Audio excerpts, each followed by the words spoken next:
अस्सलाम वालेकुम दोस्तों, कैसे सब? उम्मीद करना सब ठीक ठाक होंगे। तो बनियाना मंडी नवी वीडियो लैके हाज़र होए थोड़ी खिदमत च। तुसीं पिछे मेरे वेख सकते हो, बिल्कुल खाली मंडी। जुमेरात दा रोज़ है तो इस टाइम बिल्कुल मंडी खाली है। वेख लो, बिल्कुल मंडी खाली। तो मेरा सफ़र वैसे ही ज़ाया गया। मैं गुजरां वाले तो बनियाना मंडी आया सियालकोट। तकरीबन 450 रुपये का पेट्रोल ला के। वेख लो बनियाना मंडी जड़ा बिल खाली है।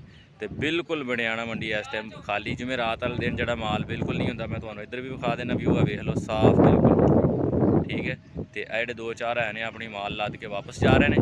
तो बनियाना मंडी की अपडेट कोई नहीं, तो मंडी खाली बिल्कुल। तो मेरा सफ़र जोड़ा ना ज़ाया गया। लो तुसीं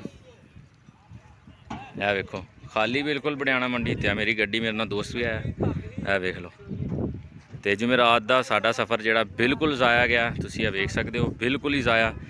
तो इस वास्ते हुण एतवार वाले दिन वीडियो साड़ी कोई नहीं आएगी, क्योंकि सानू जड़ा ना सफ़र पिया तो असीं जड़ा ना नहीं आना हैगा।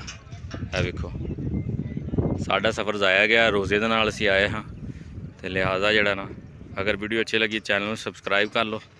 तो ज़्यादा से ज़्यादा शेयर करो, लोगों को दसो कि अज जड़ा ना बनियाना मंडी कोई शै नहीं सी। जुमेरात दा रोज़ है वेखो।